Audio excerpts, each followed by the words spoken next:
Donc, pour ceux qui ne me connaissent pas, je m'appelle Guillaume. J'ai démarré Orisha, une entreprise d'automatisation en serre, avec un ami agronome à l'écran il y a 6 ans.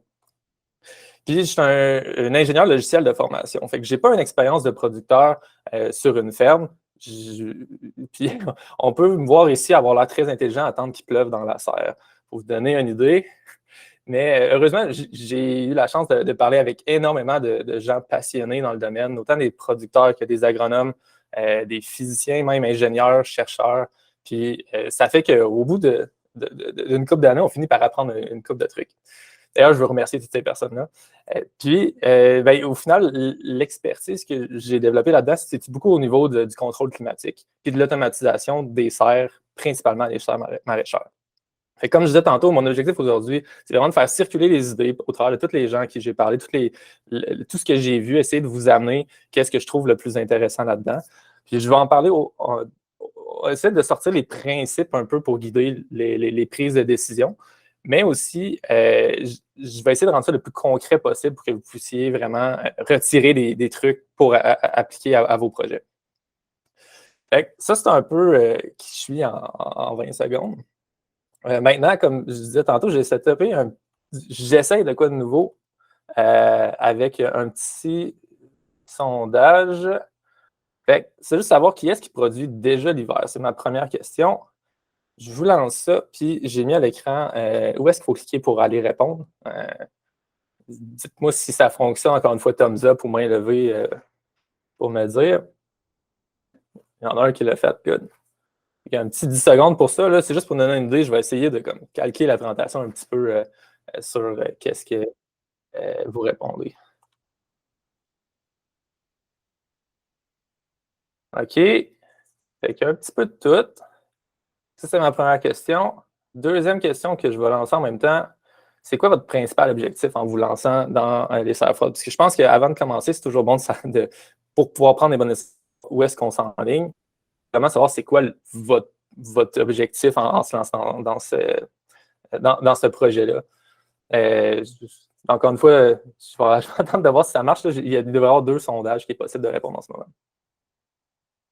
Puis tant qu'à être le troisième, je vais le faire en même temps. Moi, je vais surtout parler de serre aujourd'hui. Il y a plusieurs structures qui sont utilisées pour faire des cultures l'hiver. Puis la serre, ça semble être celle qui est le plus populaire, puis celle que je connais le plus. Fait que je vais me lancer là-dedans. Puis ma troisième question, c'est pour savoir un peu où est-ce que vous vous situez là-dedans. Je peux même montrer les réponses à tout le monde.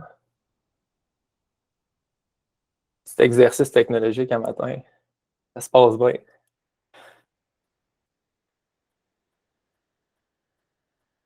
OK, fait que oups, ça a-tu marché, ça? Je pense que oui.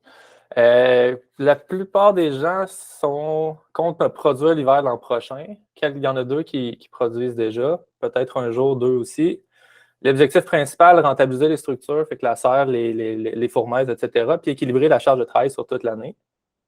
Un qui est pour fidéliser les clients. Puis au niveau de la production, de ceux qui produisent en serre, oui, la plupart ont des serres ou sont intéressés au minimum par les serres. Super. Good, ça me donne une idée. Merci de votre participation. Fait que, je vais enchaîner avec qu'est-ce que ça mange en hiver des cultures froides? Puis la réponse, que ceux qui le font déjà probablement savent, c'est du propane ou une autre sorte d'énergie, right? Fait que la gestion de l'énergie, la gestion climatique qui est associée à ça aussi, comment réduire sa facture d'énergie, c'est un gros enjeu dans la culture d'hiver. Mais encore, ben, là, les gens, je pense, semblent tous avoir une idée, là, mais la formule la plus prometteuse pour culture froide en ce moment, c'est vraiment la culture minimaliste de légumes-feuilles en serre. Et pourquoi je dis minimaliste? Parce que l'objectif, c'est pas d'atteindre les conditions de croissance optimales, mais d'atteindre les conditions, je dirais, économiques optimales. Parce qu'il vient un certain point où on est capable de produire plus, mais le coût pour produire plus, typiquement, le coût de chauffage, je vais être plus grand que qu'est-ce qu'on va retirer. Fait que vraiment, c'est de trouver le minimum qu'on peut mettre dans le minimum d'input qu'on peut mettre pour en tirer le plus possible. Puis, pour donner un petit peu une idée de grandeur là, par rapport à ceux qui peuvent déjà produire l'été des tomates, là.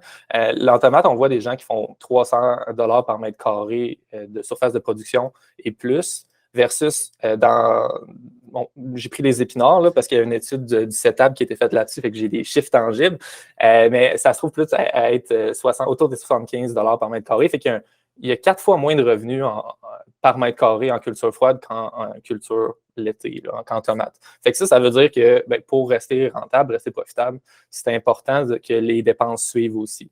D'où un peu le but de la présentation, de se pencher sur les coûts de chauffage.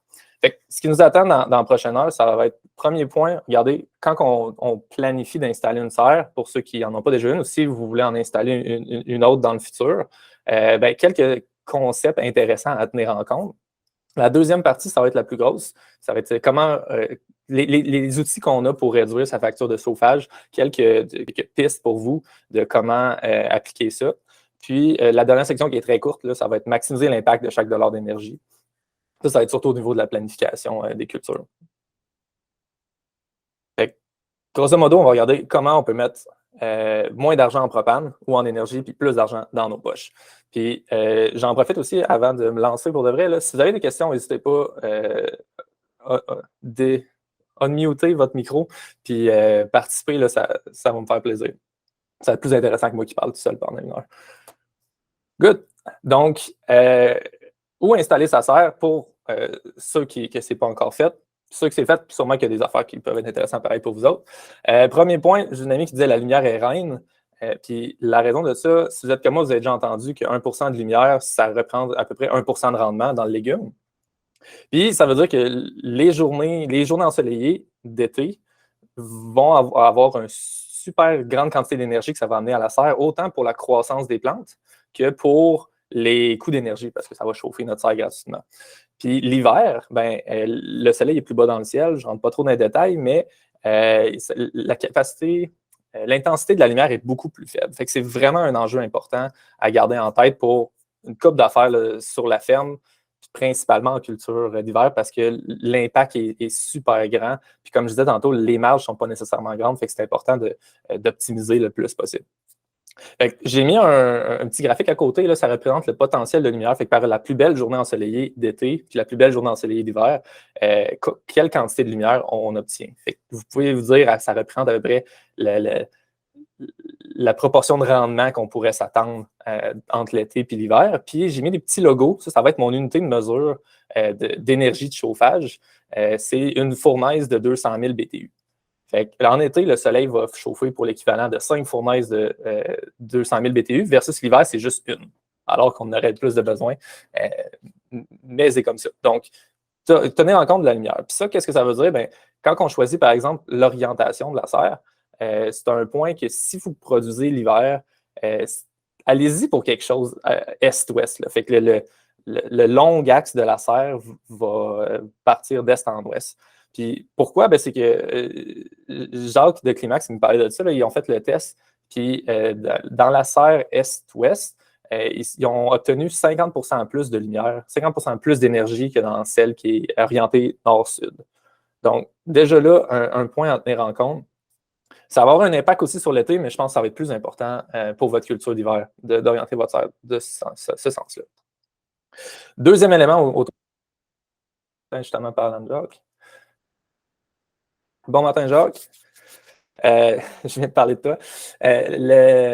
Le deuxième point au niveau de la lumière, pour quoi penser quand on installe, on setup, on planifie où est-ce qu'on va mettre notre serre, c'est de penser aux ombres qui rallongent l'hiver. Donc, j'ai entendu une histoire de producteur qui avait planifié où est-ce qu'il mettrait sa serre l'hiver, fait qu'il avait mis des flags autour de où est-ce que les ombres étaient. Puis à la dernière minute, avant de l'installer, l'automne d'après, ils ont décidé, il me semble que ça serait mieux 100 pieds à côté. Puis finalement, ben, il y avait de l'ombre à cause des arbres qui n'avaient pas loin, fait qu'ils ont été obligés de couper les arbres. Puis c'est un petit peu dommage, fait que pensez tout de suite à l'avance. Les ombres vont arriver où, puis ça peut être surprenant la longueur des ombres là, que ça peut prendre. Fait que l'hiver, si vous planifiez déjà faire ça, essayez de vous mettre des marques où est-ce que ça arrive. Puis le dernier point que Jacques justement parlait l'année passée, c'était l'importance du vent. Puis j'ai fait des recherches un peu là-dessus pour essayer de quantifier qu'est-ce que ça représentait facilement. Puis pour un vent de 20 km/h sur une serre en double polythène, là, soufflé, comme on voit pas mal partout, ça représente un vent de 20 km/h va représenter 45 de perte de chaleur de plus. 45 plus de dollars sur la facture d'énergie. Fait qu'ici, peut-être penser quand vous décidez où est-ce que vous allez mettre votre serre, est-ce que c'est possible d'avoir un brise-vent naturel ou peut-être même d'en créer un? Puis pour ça, posez-vous la question, le vent dominant vient de où? Puis est-ce la lumière, l'ombre que ça va apporter, est-ce que ça va me causer problème? Fait, idéalement, dans le meilleur des mondes, il faudrait que ça soit au nord pour ne pas avoir de problème d'ombre, mais peut-être des points à considérer à ce niveau-là. Fait que ça, c'était ma première section, c'était pas trop long. J'espère que vous êtes toujours avec moi. Deuxième section, fait que comment est-ce qu'on peut réduire notre facture d'énergie, chauffer sans brûler ses profits. Premier point, j'ai regardé beaucoup, il y a une étude du CETAB que je vous recommande vraiment, qui a plein de chiffres dedans, ça donne des idées de grandeur puis tout. Je pense que ça s'appelle, je l'ai ici. Ah, je sais pas la page, mais j'avais une écrit à côté. Là, ça s'appelle type d'abri et culture froide. Là, vous allez trouver ça si vous allez sur Google. Mais il y a plein de chiffres là-dedans. Puis, un des analyses qu'ils ont faites, c'était de comparer la serre la serre non chauffée avec des couvertures flottantes à la serre chauffée minimalement à 5 degrés. Puis les conditions sont super intéressantes. Le premier point, mettons, les avantages des couvertures flottantes, ce serait que ça remplace le chauffage. On vient d'éliminer nos coûts de chauffage. Par contre, pour arriver là, ils ont dû utiliser jusqu'à 4 couvertures flottantes. Fait que ça fait beaucoup de manutention, beaucoup de main-d'œuvre à ce niveau-là. Puis en plus du travail que ça demande, il y a aussi un impact sur la lumière. Fait que, il y a des producteurs qui vont décider de laisser les couvertures flottantes pour avoir justement moins de gestion à faire, mais ça fait qu'ils perdent la lumière. Puis l'impact de ça est encore difficile à quantifier, mais on sait qu'il y a un impact. Le deuxième point, j'ai regardé une serre et avait mis leur capteur en dessous d'une couverture flottante. Puis, même s'ils ventilaient à journée longue, l'humidité était tout le temps dans le tapis au maximum, là, à 100% d'humidité en dessous de la couverture. Fait que ça vient être un gros enjeu au niveau de l'humidité. Puis, moi, dans mon travail chez Orisha, on essaie de trouver des solutions pour régler, aider les producteurs à gérer leur humidité. Puis, quand quand il y a des couvertures flottantes, nous, on n'a pas vraiment le contrôle sur le climat qui est en dessous. Donc, le fait de ne pas avoir de couverture flottante, ça peut être pour le futur une solution pour mieux gérer l'humidité dans la serre. Beaucoup de travail, je l'ai dit. Puis les deux derniers points, c'est des producteurs qui m'ont dit ça. Travailler dans le fret, c'est pas le fun. C'est stressant aussi que ça puisse. La température monte rapidement. Surtout des couvertures, quand il fait gros soleil, il y a comme un enjeu à ce niveau-là aussi. L'alternative à ça, c'est quoi? Mettons que je me rebase sur l'analyse que je parlais tantôt, c'était les serres non chauffées. Les serres minimalement chauffées, pardon. Fait que chauffées autour de 5 degrés. Puis les avantages de ça, il y a des meilleurs rendements. Même si les coûts de chauffage sont plus élevés, le meilleur rendement vient éponger ça. C'est plus prédictible pour votre planification, pour arriver à pas avoir de trous dans vos cultures. Au final, la prédictibilité est super importante. Je vais en parler plus tard. Il y a moins de travail, moins de stress. Puis dans le travail, on peut aussi, je n'ai pas parlé, là, mais l'irrigation, si ça tombe sous zéro dans la serre, il ne faut pas oublier de purger les lignes d'irrigation pour pas que ça gèle et vous cause des problèmes. On sauve du travail là-dessus aussi. Puis finalement, le confort qui est là. Puis encore une fois, c'est le producteur qui m'a donné ces deux points-là. Là, le confort, puis ça a fait un producteur plus heureux à la fin de sa saison. Fait que moi, le reste de la présentation, je parle beaucoup plus de serre minimalement chauffée parce que je pense que c'est l'avenir pour plusieurs raisons. Plus facile à optimiser, plus facile aussi. Les producteurs, vous travaillez déjà vraiment fort. Je pense que vous en rajoutez encore plus. Si on peut éviter ça, ça serait bien. Fait que, donner souvent la question que j'ai vu passer, c'est est-ce que c'est rentable de cultiver l'hiver? Puis évidemment, il y a 1 million de facteurs, mais pour vous donner une idée, je me reprends sur les chiffres que le CETAB ont trouvés, puis ça arrondit un peu là, à la hausse, entre autres pour les coûts de chauffage. Les ventes qu'ils ont réussi à faire en épinards, c'est à peu près 19 000 d'épinards. Puis ça leur a coûté pense 4 000 de chauffage, mais mettons, on met 5 000 avec les coûts qui augmentent tout le temps, puis autour de 4 000 de main-d'œuvre. Fait que si après chauffage et main-d'œuvre, 10 000 pour payer le reste de vos coûts fixes, fait du sens pour vous, ça peut être un point à considérer. Et Evelyne? C'est pour quelle superficie de serre, ces chiffres-là? Est-ce que tu Ah, le sais? oui, bonne question.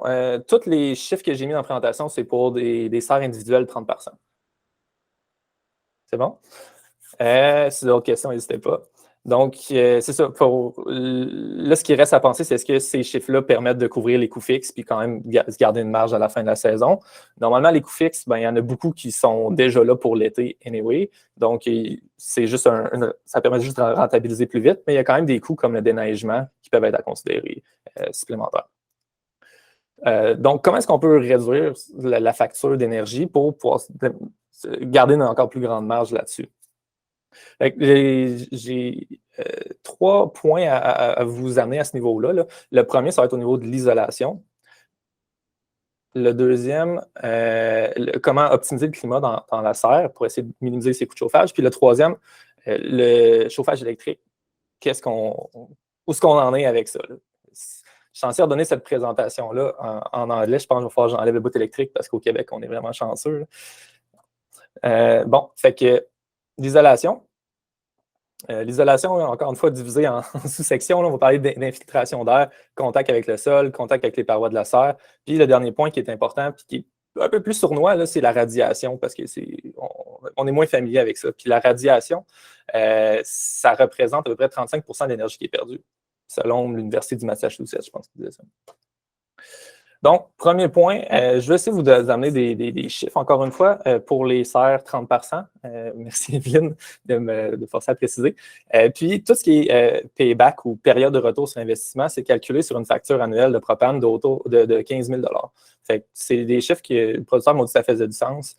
15 000 pour les cultures froides et les cultures l'été ensemble. Parce que au niveau de l'isolation, c'est quelque chose pour la plupart des cas qui vont vous bénéficier aussi pour les tomates ou ce que vous produisez l'été. Puis le payback aussi inclut juste le coût de l'isolant. Donc, il y a de la main-d'œuvre à rajouter par-dessus ça. Fait que peut-être doubler la durée de retour sur investissement. Ça reste des bons chiffres pareils pour la plupart. Là, fait que, tout petit disclaimer. Donc, colmater les infiltrations. Qu'est-ce que ça peut amener? Je suis tombé sur une étude du début des années 2000, puis j'ai actualisé les chiffres au coût de propane d'aujourd'hui. Puis pour des fuites de 1/8 de pouce, là, fait que c'est pas très gros, l'impact que ça a pour divers endroits, là, comme autour des portes. Il y a des portes qui n'ont pas de coupe froide, j'en ai vu quand même pas mal, ou même juste autour du cadre, qu'il y a une bonne section qui a de l'air qui peut passer. Ça peut représenter 150 par année de pertes qu'il y a là. C'est pas tant que ça, mais en même temps, c'est pas si peu non plus pour l'effort que c'est de le colmater. Ensuite de ça, pour toutes les fentes, là, j'ai pris 1 mètre de long, là, ça représente à peu près 130 de perte d'énergie. Puis le plus intéressant, c'est le périmètre, sur le périmètre de la serre. Donc, des fois, les jupettes, là, le bas des serres sur le côté, le plastique, il flotte un peu, puis il y a de l'air qui peut passer en dessous. Ça, c'est un point qui est quand même facile à régler juste en s'assurant que la polythène est couverte de sable pour pas qu'il y ait d'air qui puisse passer en dessous. Les chiffres qui ont été amenés, c'est autour de 2 000 de pertes associées à ça. Ou bien des fois, les roll-ups qui ne sont pas fixés, ça peut faire des longues sections où que l'air peut rentrer. Donc, pensez à isoler, colmater toutes ces fuites-là, ça peut avoir un gros impact là, quand vous produisez l'hiver. Et là, j'ai mis divers moyens là, de régler ça. Fait qu'autant du scellant que canette de polyuréthane, des coupes froides pour les portes, wire-lock pour les roll-ups, enterrer la jupette. Ça coûte pas cher, puis ça peut vous ramener beaucoup.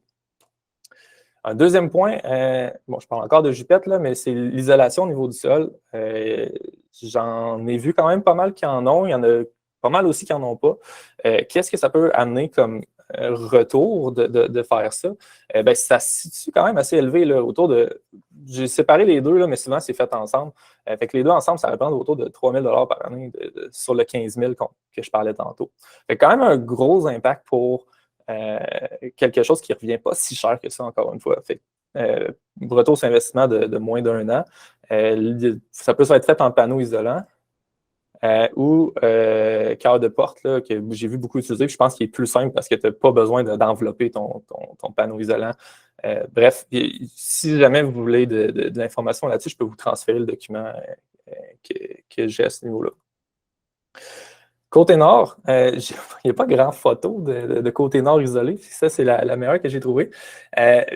Mais là, ça dépend comment votre serre est orientée, là, comme on disait tantôt. Fait que si votre serre est orientée nord-sud, ben, le côté nord, c'est le bout de la serre. C'est le mur au bout de la serre. Donc, c'est possible d'isoler ça de manière permanente. Par contre, si votre serre est orientée est-ouest, ben, c'est un peu plus tannant parce que votre roll-up, probablement que vous avez un roll-up de ce côté-là, ben, vous allez vouloir l'utiliser l'été. Fait que là, peut-être, moi, j'ai mis ici une idée là, d'avoir une espèce d'isolation temporaire, pardon. Puis, ça fait que le retour sur investissement de cela est moins bon parce que on peut juste l'utiliser pour l'hiver parce que l'été, on va vouloir utiliser cette ventilation-là. Puis, la manière de l'installer, ça reste encore à travailler. Peut-être déjà qu'ils l'ont fait, mais je ne l'ai pas vu. Fait que c'est plus au niveau de l'idée ici que je suggère.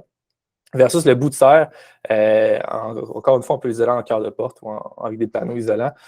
Ça se trouve à être autour de 8 mois le retour sur investissement de ça. Donc, tout ça mis ensemble, ça fait quand même un bon montant qui est possible d'aller chercher. Puis là, j'arrive au point que je disais tantôt, qui est un petit peu plus touché, c'est la radiation.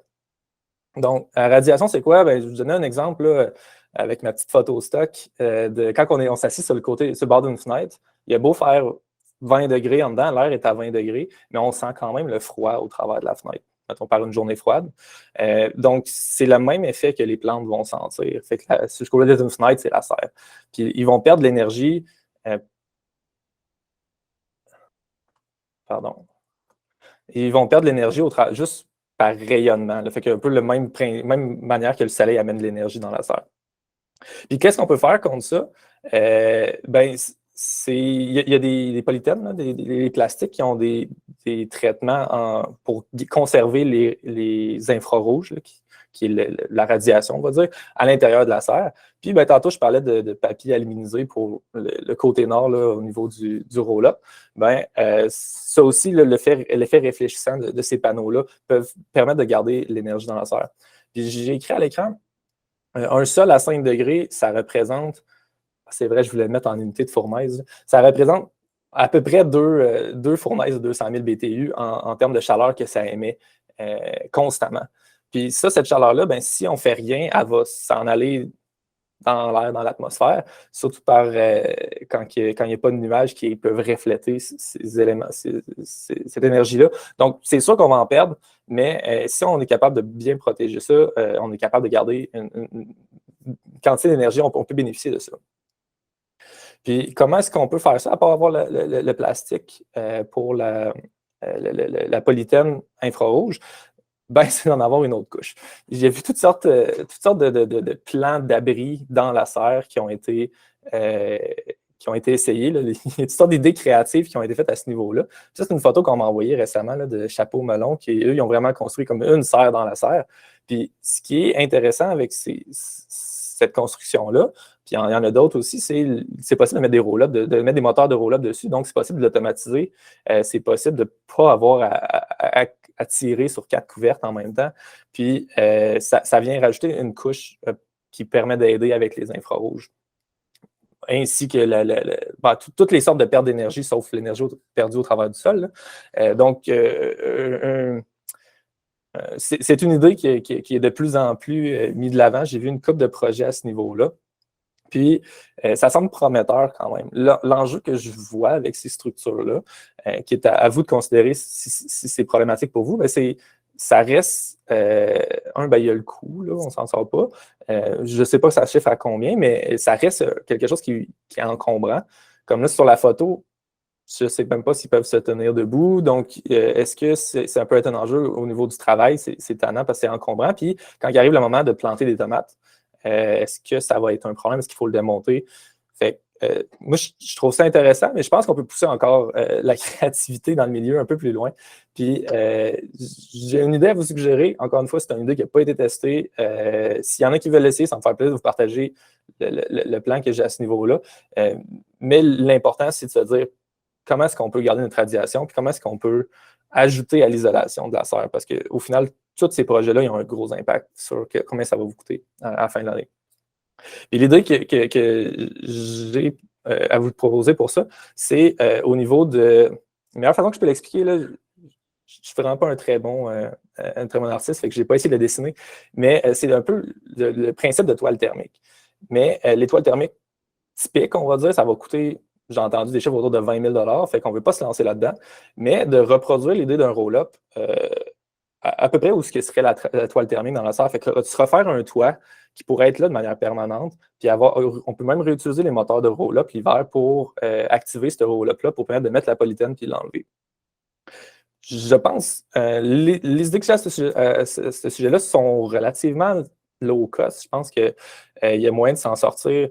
Je n'ai pas écrit le coût là, mais je pense en dessous de 2 000 $. Donc, si c'est quelque chose qui vous intéresse, ça vous intéresse d'essayer, écrivez-moi. Je vais vous partager le concept que j'ai à ce niveau-là. Puis, de la même façon, il y a moyen d'isoler le roll-up sud. Encore une fois, il faut l'utiliser comme une toile thermique, c'est-à-dire que le jour, il faudrait que ça ouvre pour permettre de maximiser l'input en lumière. Puis, ben, avec les estimés faits, ça représente un retour sur investissement, encore une fois, de moins d'1 an pour la toile thermique, puis 2 ans pour le côté sud, parce qu'encore une fois, celui-là, ça ne s'applique pas sur toute l'année. Fait que les avantages, grosso modo, de ça, encore une fois, on peut l'automatiser, fait qu'on n'a pas besoin de s'en soucier. C'est pas dans les jambes, tu n'auras pas de structure encombrante à considérer. Puis ça te permet, les deux ensemble, là, je pense que ça représente 25 % d'énergie en théorie. Fait qu'à tester encore. Mais c'est une idée que moi, je serais vraiment content de voir s'il y en a qui veulent l'essayer. Donc, je disais, ce n'est pas tout qui a été testé. Il y a un risque quand même à considérer, mais le risque est relativement faible vu le niveau de retour sur investissement, vu que combiner toutes ces mesures-là ensemble, ça représente plus que, je pense, avant 30 et 50 % d'économie de chauffage sur l'année. Ça fait que j'ai mis 5 000 là. Puis, on est chanceux, encore une fois, au Québec, il y a des subventions qui nous permettent d'aller chercher une partie des coûts du projet. Donc, j'en ai mis 2 ici. Là. Potentiellement qu'il y en a d'autres que je n'ai pas. Mais ça fait que c'est un projet, selon moi, que vous devriez considérer si vous voulez produire l'hiver. Encore plus si vous voulez produire l'hiver. Donc, deuxième élément, donc on peut réduire nos coûts de chauffage, c'est au niveau de la gestion climatique. Je vais parler de température et d'humidité. Je ne rentrerai pas dans l'irrigation. Mais la gestion climatique, encore une fois, c'est un milieu qu'on n'a pas de chiffre de certitude à donner. Par contre, il y a une tendance qui se dirige vers, comme je disais tantôt, les serres minimalement chauffées. Puis au niveau de la gestion de l'humidité, je peux vous amener toutes mettons, les connaissances que j'ai au niveau de ça, puis qu'est-ce que je vous suggère de faire à ce niveau-là. Donc, en commençant avec la température, ben, le premier point que j'ai mis, c'est chauffer quand c'est payant. Dans le fond, chauffer également tout le temps, c'est probablement pas la meilleure façon de faire. Un petit peu plus bas, là, pour donner une idée de grandeur, là, chaque degré plus élevé qu'on met, mettons, si on choisit de mettre une cible à 0 degré ou une cible à 1 degré, ça a un impact environ de 5 $ de propane par jour. Fait que si on le met à 2 degrés, ben là, on est à 10 $ de plus que si on l'avait mis à 0. Ainsi de suite. Donc, d'essayer de trouver à partir de quand ça ne vaut plus la peine que le rendement supplémentaire qu'on va chercher en chauffant ne vaut pas 5 $ de propane. Fait que c'est un peu ça votre combat. Je n'ai pas le chiffre exact. De tout ce que tous les gens à qui j'ai parlé autour des cultures froides, le point qui ressort toujours, c'est qu'il faut prendre des notes, il faut noter ses observations, il faut regarder c'est quoi les résultats de qu'est-ce qu'on essaye. Fait que je peux vous faire le même conseil à ce niveau-là. Puis si vous trouvez c'est quoi le bon point, s'il vous plaît, écrivez-moi puis donnez-moi là, comme ça je vais pouvoir le partager. Donc, d'avancer ensemble là, vers un peu plus de connaissances pour ça. Fait que je reviens à mon chauffé quand c'est payant.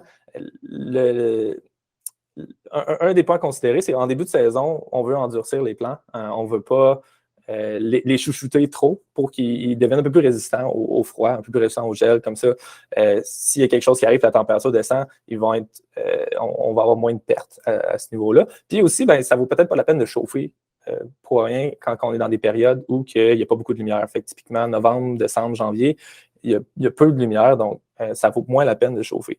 Donc, c'est quoi la température idéale? Quel régime on veut suivre? Moi, ce que je vous suggérais, c'est de maintenir ça au-dessus de 3 degrés ou à 3 degrés Celsius.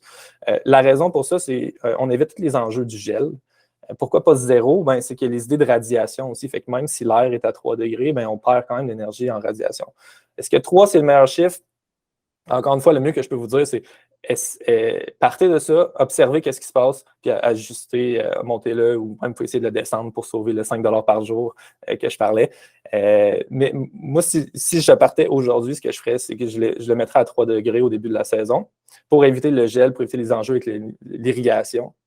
Puis, à partir de quand la lumière commence à se pointer le bout du nez, quand le soleil est un petit peu plus présent, je commencerai à monter la température. Puis là, encore une fois, il faut trouver c'est quoi le bon chiffre pour vous. Sûrement que d'une culture à l'autre, il peut avoir un impact aussi. Mais moi, ce que je ferais, si je partais aujourd'hui, ce serait de laisser à 3 degrés, puis arriver à la fin janvier, commencer à augmenter la température d'un degré par semaine, jusqu'à 8 degrés, puis essayer de voir l'impact que ça a. Ou vous pouvez aussi juste dire, je le laisse au minimum, puis l'année prochaine, je le mets un peu plus haut, puis remarquer la différence. Puis idéalement, partager vos résultats avec vos collègues maraîchers. Au niveau de la température, c'est ça, c'est relativement simple, même si on n'a pas de chiffres précis à donner. Au niveau de l'humidité, il y a un peu plus d'informations. Je vais essayer de garder ça simple parce qu'il y a beaucoup à dire au niveau de l'humidité, puis j'ai tendance à aller trop dans les détails. Fait que j'ai commencé avec des principes. Le principe pour la déshumidification. Fait que le premier objectif de la déshumidification, c'est changer l'air pour de l'air plus sec. Puis pourquoi je mets ça? Ça a l'air évident, là, mais pourquoi je mets ça? C'est que souvent, on parle de chauffage aussi quand on fait de la déshumidification. Puis ce que je voulais amener comme point, c'est que chauffer l'air a un effet sur l'humidité ressentie par les plants et les maladies aussi.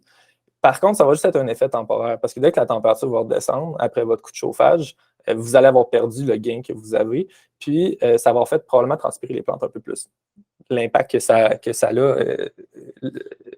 je ne sais pas à quel point ça va faire la différence, mais c'est un élément de dernier retour parce que ça a quand même un impact, mais pas autant que changer l'air. Fait que le premier recours, c'est vraiment d'essayer de changer l'air pour de l'air plus sec.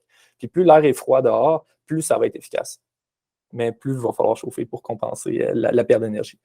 Donc, c'est là que c'est important de tirer avantage du soleil. Le soleil n'est pas super fort en hiver, mais il est quand même là. Donc, profitons-en au maximum. Puis, on va essayer de calquer la stratégie de déshumidification là-dessus.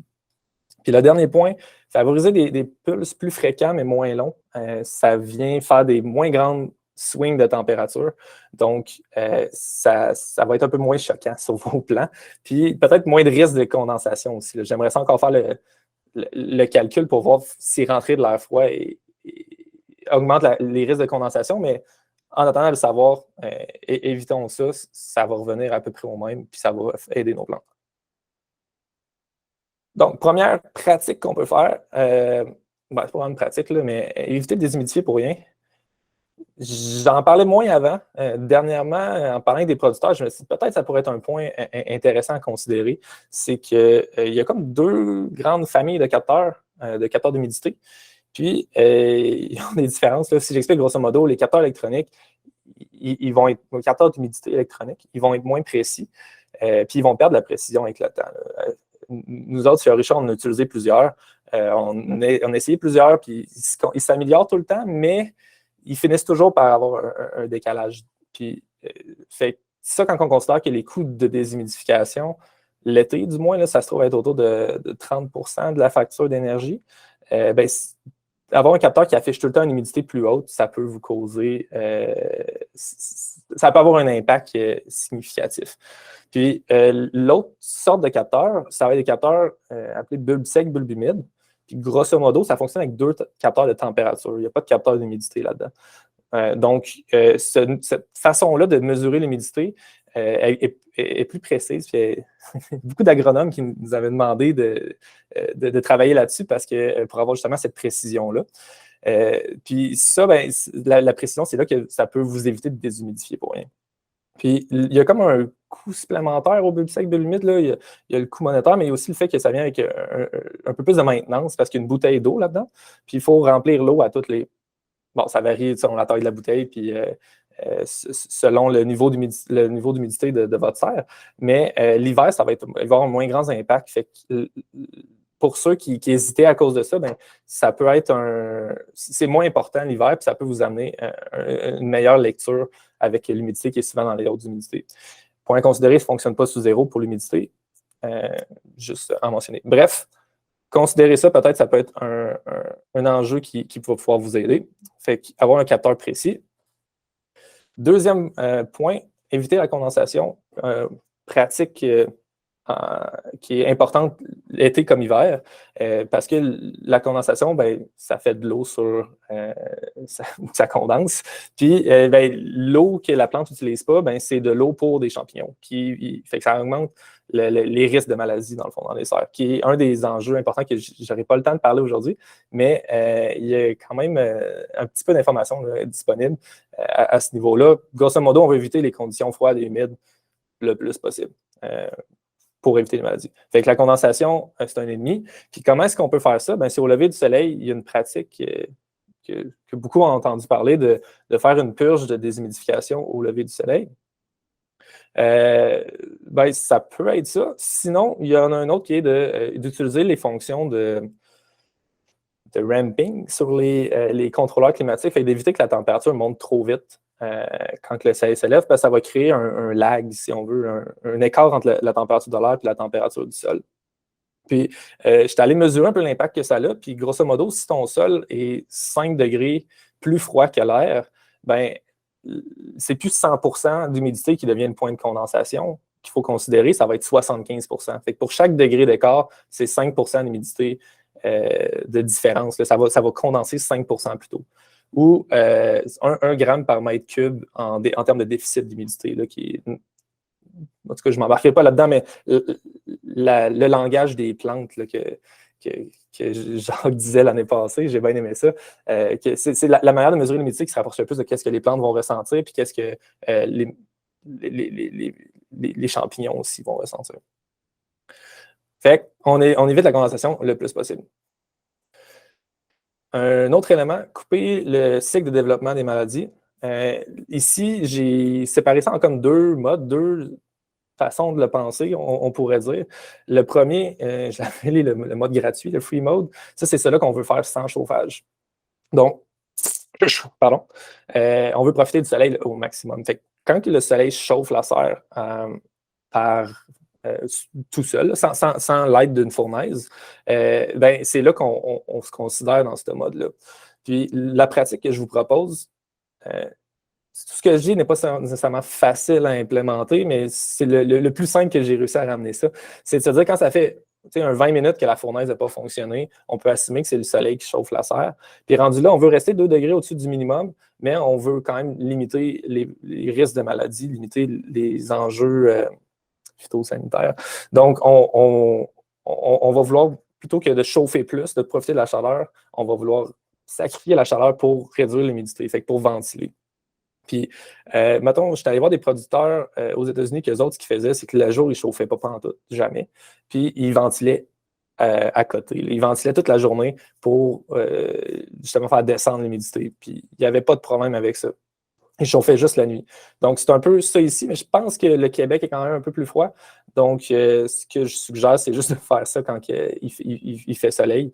Puis, quand il ne fait pas soleil, au lieu de vouloir ventiler tout le temps tant qu'on est trop humide, ben, ça va être le mode désespéré que j'ai appelé, que là, on utilise le chauffage. Puis, on va juste déshumidifier, juste faire un coup de ventilation et chauffage une fois à toutes les X heures où que ça a été trop humide pour venir couper le cycle de développement. Puis, plutôt, ouais, à toutes les X heures que j'ai écrit. Là. Puis pourquoi j'ai mis X, c'est qu'on ne sait pas encore c'est quoi le bon chiffre. L'été, il y a plus de données là-dessus, mais l'hiver, vu que c'est plus froid dans les serres, le développement de tout est ralenti.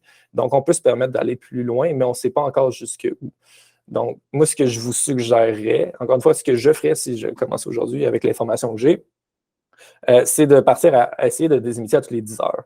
de faire un cycle à toutes les 10 heures, puis s'assurer qu'on ait atteint un certain niveau de sécheresse. Fait en bas de 80%, là, mettons que je parle en pourcentage.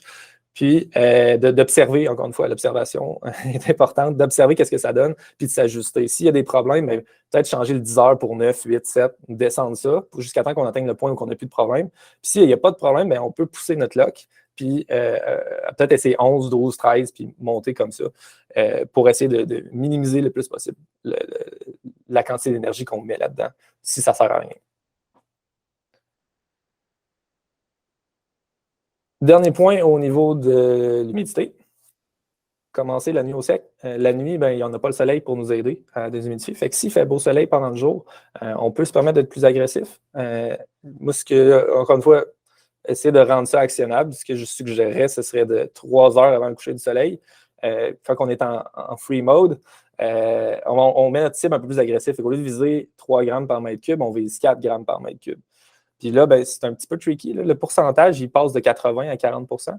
Fait que ça a l'air épeurant, mais inquiétez-vous pas, ça va être correct pour la plante parce que qu'est-ce que la plante sent vraiment, c'est le 4 grammes par mètre cube. C'est pas le 40% là, qui est moins significatif, si on veut, pour qu'est-ce qu'elle va vraiment sentir.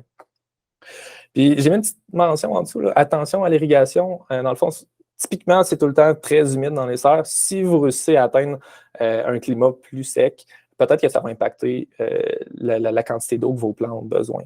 Donc, peut-être juste être un petit peu plus attentif pour éviter de créer un problème en régler un. Donc, faire attention. Peut-être que les plants vont avoir besoin d'un petit peu plus d'eau. Je ne peux pas vous dire la réponse, ça va être l'observation qui va vous le dire. Oui, ça c'est vrai. J'ai noté ça. On a commencé à faire des prototypes un peu pour essayer d'intégrer toutes ces pratiques d'humidité-là en culture froide. On n'a pas encore rien de terminé, mais avant de mettre plus d'énergie, on se demandait est-ce qu'il y a un intérêt pour ça? Parce que tout ce que je vous ai dit, j'essaie de le simplifier au maximum, mais ça reste pour le producteur difficile à appliquer. On ne veut pas tout le temps en train de penser à ça. Donc, ce qu'on essaie de faire, c'est de simplifier ça en le mettant dans un système qui le fait pour vous autres. Fait qu'on se demandait juste, est-ce qu'il y a un intérêt pour ça? Si c'est quelque chose qui vous parle, j'ai mis mon adresse email. Juste envoyez-moi un petit mot là, pour dire ça m'intéresse, qu'on sache où mettre nos efforts de développement, ou qu'est-ce qui va le plus aider au final les producteurs. C'est tout pour ça. Le chauffage électrique maintenant. Donc, tantôt, je parlais d'isolation. L'isolation peut avoir un gros impact sur la puissance de chauffage nécessaire et sur la quantité d'énergie, au final, la facture d'énergie. Mais à ce niveau aussi, c'est la puissance de chauffage nécessaire. Le fait que ce soit isolé, ça donne accès à des nouvelles possibilités. Au niveau du chauffage électrique, j'ai entendu beaucoup de projets. J'ai essayé d'en participer à une couple. C'est assez complexe quand on rentre dans l'histoire de thermopompes, subventions, puis tout. J'essaie de vous présenter des idées un petit peu plus simples ici à appliquer, peut-être même pour votre première année. Puis, encore une fois, la question, est-ce que c'est rentable, vient en premier. Toujours théorique, la réponse serait oui. Les économies d'utiliser l'électricité versus le propane, avec le tarif résidentiel, ça se situerait autour de 30%, selon les coûts actuels, là, autant d'énergie de l'électricité que du propane. Puis si vous avez une coupe de serre, puis vous êtes capable d'aller chercher le tarif préférentiel pour les producteurs en serre, cette économie-là passerait à 50% avec des systèmes de chauffage, je veux dire, c'est le toaster, là, fait qu'il n'y a pas des thermopompes, là, vraiment des systèmes qui convertissent 1 kW d'électricité en 1 kW de chaleur. Puis pour ceux qui se posent la question, là, le tarif préférentiel, il faut atteindre 50 kW de puissance électrique pour pouvoir y avoir droit. Puis encore une fois, on est chanceux, il y a plein de projets, plein de subventions qui peuvent aider pour ça ici. Fait que j'en ai mis 2 là. Peut-être qu'il y en a d'autres, mais déjà là, il y a moyen d'aller chercher quelque chose qui rend le retour sur investissement de ces projets-là, puis même le risque du fait d'avoir moins d'informations là-dessus, quand même intéressant. Fait que, pardon. Le premier système que j'ai pour vous, j'en ai juste 2. Système simple, là, c'est une chaufferette électrique 7,5 kW. Fait que c'est pas beaucoup, mais une fois bien isolé, ça peut être suffisant pour, j'estime, à peu près 80% là, du temps de l'année au complet. Là. Fait que, en culture froide, ben, j'estime à peu près à 10 à 15 degrés de delta T possible avec ça.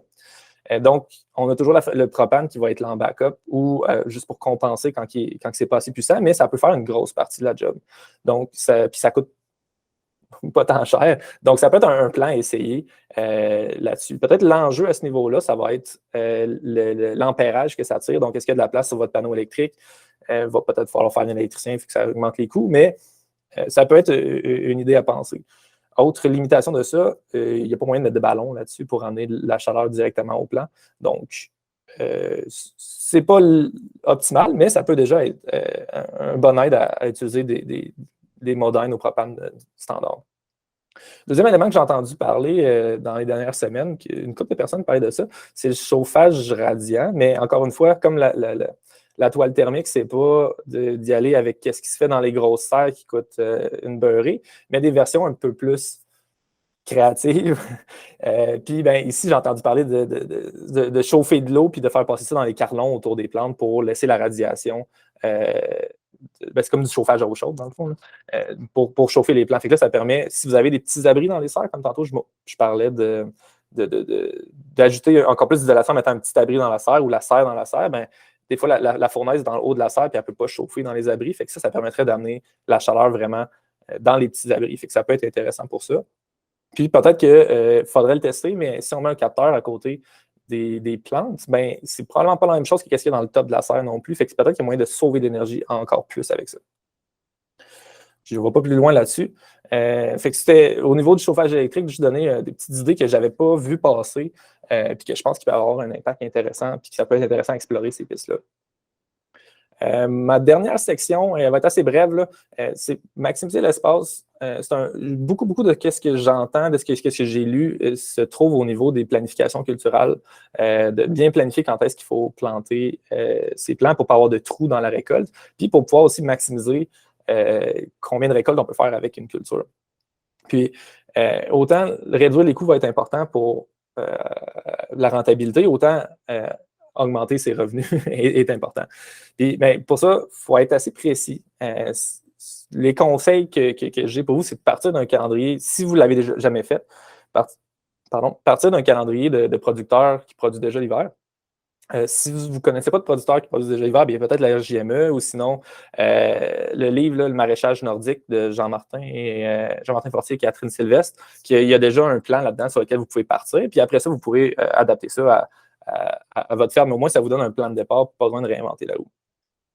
D'ailleurs, Catherine me disait, si vous voulez commencer les cultures froides, souvent les gens l'approchaient, elle disait en septembre, puis elle dit il est trop tard. Elle, ce qu'elle recommence, c'est de commencer la planification en avril pour la saison d'après. Fait prenez-vous pas trop tard. Puis, bon, je vous ai écrit encore une fois, faites plaisir à vous l'année prochaine, puis prenez des notes du maximum de choses que vous pouvez. Là. Fait que, les dates d'implantation, les dates de récolte, si jamais vous perdez des maladies, notez pourquoi. Perdez des plantes à cause des maladies, notez pourquoi, dans quelles conditions. Puis, ça va vous aider à améliorer votre production l'année d'après. Je suis sûr que c'est déjà tout ce que vous faites sur vos fermes. Fait il y a encore beaucoup à faire pour rendre le processus plus facile, vu qu'on n'a pas beaucoup de certitude à ce niveau-là. Le mieux qu'on a comme données, on aimerait ça l'améliorer, mais déjà, qu'est-ce qu'on a? J'ai travaillé avec Catherine au 4 temps pour mettre en commun les données de lumière qu'on a captées avec Orisha, avec les données de récolte qu'eux autres y avaient, pour essayer de préciser un peu les dates d'implantation. Fait que typiquement, ce qu'on voit, c'est avec les producteurs de semences vont donner un nombre de jours à maturité pour une certaine culture, mais c'est vraiment décalé parce que il y a beaucoup moins de lumière l'hiver, ou même à l'automne, beaucoup moins de lumière, puis la chaleur aussi a un impact. Là. Donc, les jours à maturité qu'on a sont pas suffisants pour nous aider à bien faire ça. Fait que nous, ce qu'on a voulu faire, c'est de calquer ça sur la lumière. Puis, la lumière, je n'ai pas mis le chiffre, là, mais je pense que si j'ai vu des chiffres de si tu plantes à la mi-septembre ou à la mi-octobre, ça va être 3, même presque 4 fois plus long des fois à arriver à maturité, les plants. Donc, ça peut avoir, je vois Raphaël qui hoche la tête, ça peut avoir un gros impact. C'est pas évident quand tu ne l'as jamais fait. Donc, bref, on a fait un petit projet d'essayer, comme je disais, de mettre en commun les données de lumière pour arriver à un calculateur qui permettrait de dire pour telle culture, si tu veux récolter à telle date, voici quand est-ce qu'il faut que tu l'implantes. C'est très embryonnaire, mais encore une fois, je vous pitch ça comme ça avec mon adresse email. Si c'est quelque chose qui vous parle, qui vous intéresse, écrivez-moi. On pourrait rendre ça, faire les efforts nécessaires pour rendre ça public, là, pour pouvoir aider. On a toujours plein d'idées, puis ben, on manque de ressources pour tout faire. Fait que votre feedback est vraiment apprécié pour savoir qu'est-ce qui aide le plus. OK, fait que j'arrive à la fin de mon temps, c'est quand même pas si pire. Fait qu'en résumé, si j'avais à partir une culture cet hiver, mettons, si je me lançais l'hiver prochain en culture froide, ce que je considérais, ben, si ma serre n'est pas encore là, les éléments au niveau de la lumière pour la serre, donc l'orientation, l'emplacement, faire attention à l'ombre puis au vent. Ensuite de ça, quelques points pour réduire la facture d'énergie, l'isolation, la gestion climatique, essayer de trouver le sweet spot entre le meilleur rendement par dollar de propane ou d'électricité. Puis finalement, bien penser sa planification culturelle, puis ne pas s'y prendre trop tard. Ça peut avoir un impact sur qu'est-ce qu'on réussit à retirer de notre installation. C'est le meilleur des connaissances que j'ai pour vous aujourd'hui. On va voir ce que l'avenir nous réserve. On en sait plus que l'année passée, mais on n'en sait pas autant que l'année prochaine. J'espère qu'on va réussir à avancer là-dedans. Puis je voulais vous demander une petite faveur pour finir. Là. Je vais vous envoyer un courriel après le webinaire avec 2-3 points pour m'aider à mieux, encore une fois, gérer nos efforts. Là. Si vous avez si vous êtes capable de répondre en quelques mots, là, le feedback sur la présentation, qu'est-ce qu'on peut faire de mieux? Quel autre sujet vous seriez intéressé d'apprendre qui pourrait vous aider? Puis les intérêts pour les petits projets que j'ai parlé, savoir qu'est-ce qui en vaut la peine, ça nous aiderait beaucoup à être plus efficace pour vous aider au final. Fait que c'est ça, je reste disponible si vous avez des questions sur ces sujets-là ou même d'autres affaires. Des fois, peut-être que je peux, en tout cas, je vais faire de mon mieux pour y répondre. Puis sinon, si vous avez des questions qui arrivent plus tard ou si vous êtes pas à l'aise de le demander là, vous pouvez aussi nous appeler, puis on va faire du mieux qu'on peut pour vous donner la réponse ou pour trouver la réponse pour vous. C'est notre façon d'apprendre chez Orisha, c'est notre façon d'apprendre et d'être proche de nos clients pour savoir c'est quoi les besoins. Donc, n'hésitez pas à nous appeler s'il y a quelque chose.